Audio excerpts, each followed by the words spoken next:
Pessoal, tudo bom? Eu vou estar explicando para vocês aqui sobre esse tópico, né, da física experimental muito importante, que são os erros e suas propagações, né? Então, para se enunciar o resultado de uma medição, é preciso entender seu propósito mais essencial. O resultado de uma medição deve ser sólido e verdadeiro como um fato. Dizer a verdade não significa apenas fazer uma afirmação, mas também explicitar o limite de validade dessa afirmação. Por isso, o resultado de uma medição experimental deve ser sempre enunciado como o seguinte conjunto de informações.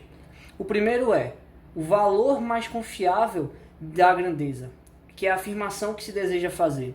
O segundo é sua incerteza, o intervalo de confiança no qual a afirmação é verdadeira.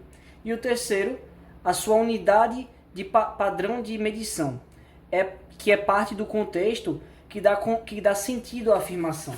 Tá? Então, para ilustrarmos melhor essa ideia, tomemos o seguinte exemplo. Suponha que queremos medir o tamanho de uma vareta com uma régua e chegamos que o comprimento dela vale 9,5 centímetros. Tá? Você não consegue me garantir com 100% de certeza que o tamanho dessa barra vale exatamente 9,5 centímetros, tá? Ele pode valer, por exemplo, 9,500001 centímetro, né? E você não seria capaz de chegar a tamanha precisão a partir do instrumento da régua, né? Talvez com algum outro instrumento de medição mais preciso, mas não com a régua, né? Então, logo, a régua é uma fonte de incerteza na tua medição.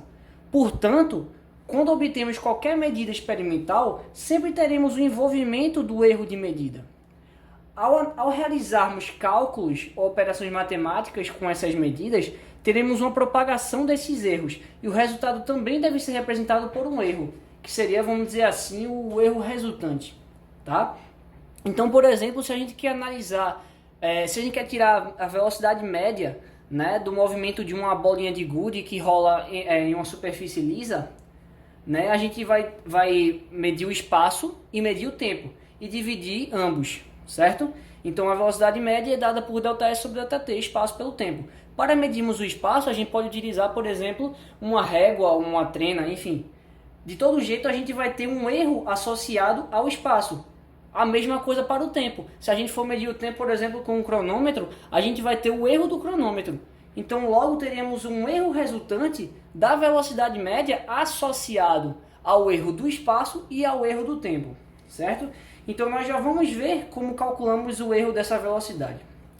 Se tivermos N medidas do tipo x1 mais ou menos sigma de x1, x2 mais ou menos sigma de x2, isso aqui até xn mais ou menos sigma de xn, tá?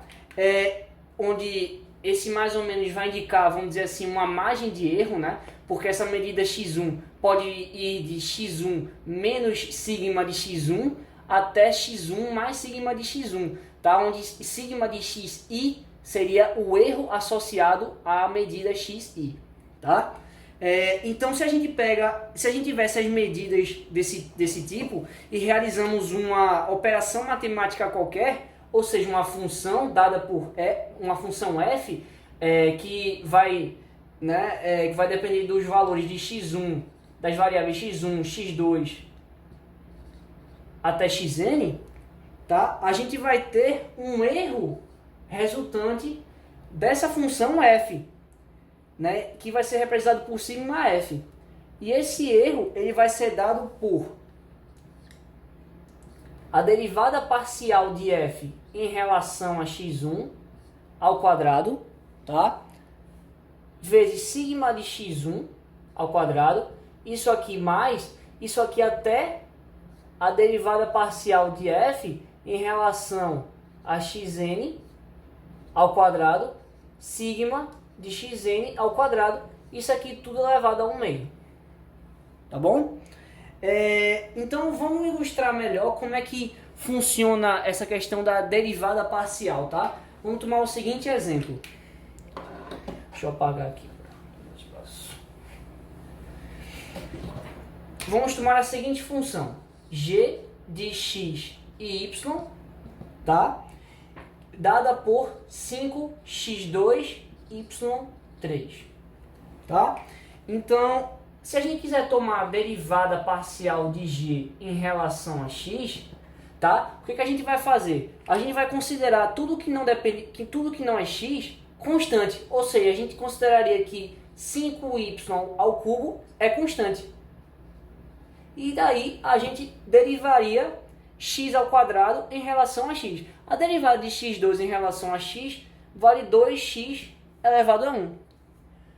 Portanto, a derivada parcial de g em relação a x vale 10xy3. Tá legal? E aí, se a gente quiser medir a derivada parcial de g em relação a y, tá? A gente só faria o seguinte: a gente consideraria tudo que não é y constante, ou seja, 5x ao cubo é constante. E aí a gente deriva y3 em relação a y, tá? Qual a derivada de y ao cubo em relação a y? 3y2. Isso aqui nos dá 15x2y2. Beleza? Então, essas fórmulas dessa ficha aqui, né, que mostram o erro de uma função w que depende de variáveis x e y, né, que a professora Kelly distribuiu essa ficha para vocês, e essa tabela aqui ela é dada na prova da UBF. Todas essas fórmulas aqui elas são demonstradas pela forma que eu mostrei para vocês, da derivada parcial. Então, vamos provar, por exemplo, essa fórmula daqui, essa primeira fórmula daqui, né, onde w é igual a x1 mais ou menos x2 mais ou menos isso aqui até xn. Vamos provar que o erro de w ao quadrado é o erro de x1 ao quadrado mais o erro de x2 ao quadrado, isso aqui até o erro de xn ao quadrado, tá? Então, vamos pegar aqui o erro de w. O erro de w sabemos pela fórmula que eu mostrei para vocês que é dado pela derivada parcial de w em relação a x1 ao quadrado, sigma de x1 ao quadrado, mais a derivada parcial de w em relação a x2 ao quadrado, sigma de x2 ao quadrado, isso aqui até a derivada parcial de w em relação a xn ao quadrado, sigma de xn. Tá? E aí, o que a gente teria, né? Deixa eu apagar para ter mais espaço aqui. Que o erro de w, né? Lembrando que w é igual a x mais ou menos x1 mais ou menos x2 mais ou menos x3 mais ou menos xn. Então, se a gente for derivar w em relação a x1, tá? A gente consideraria que x1 está somado a um bocado de constante aqui. A derivada de uma constante em relação a x1 é sempre zero. Portanto, a gente só teria a derivada de x1 em relação a x1. Isso vale 1, certo? Então, a gente tem 1 ao quadrado multiplicado pelo sigma de x1 ao quadrado, mas, pelo mesmo argumento, esse valor aqui vale 1. Por quê? Porque a gente tem x2 somado a constantes. A derivada de constantes em relação a x2 vale 0. E aí a gente teria a derivada de x2 em relação a x2, que dá 1. Então é 1 ao quadrado, multiplicado pelo sigma de x2 ao quadrado.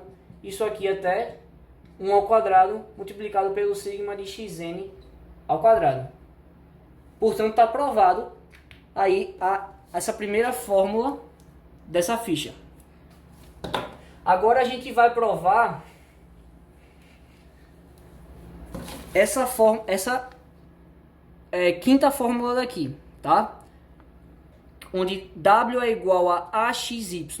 E e a gente quer achar o erro de W, tá?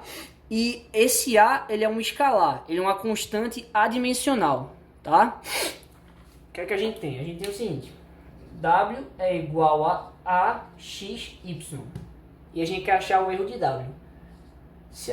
Então o erro de W ao quadrado, sabemos pela fórmula da derivada parcial, que seria a derivada parcial de W em relação a x ao quadrado, sigma de x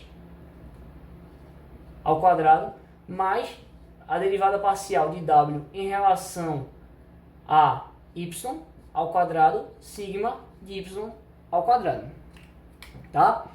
Então, novamente, a gente vai considerar a derivada parcial de W em relação a x, a gente considera tudo que não é x como sendo constante. Então, a gente tem que AY é a constante. Então, a gente tem aqui, ó, AY multiplicado pela derivada de x em relação a x, que vale 1.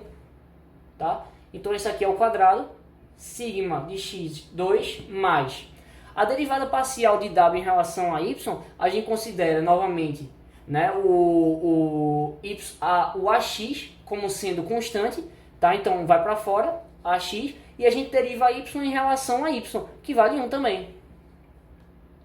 E multiplicado por sigma de y ao quadrado. Tá? Então tá provada aqui essa quinta fórmula. Tá? Um jeito alternativo de você representá-la é através dessa segunda fórmula daqui, que é facilmente deduzida pela divisão, se você dividir essa equação por AXY ao quadrado. Tá legal? Beleza. Então, vamos provar agora essa sexta fórmula daqui. Tá? W igual a AX sobre Y, e aí a gente quer saber o erro de W. Tá? Sabemos que o erro de W ao quadrado vai ser dado pela derivada parcial de W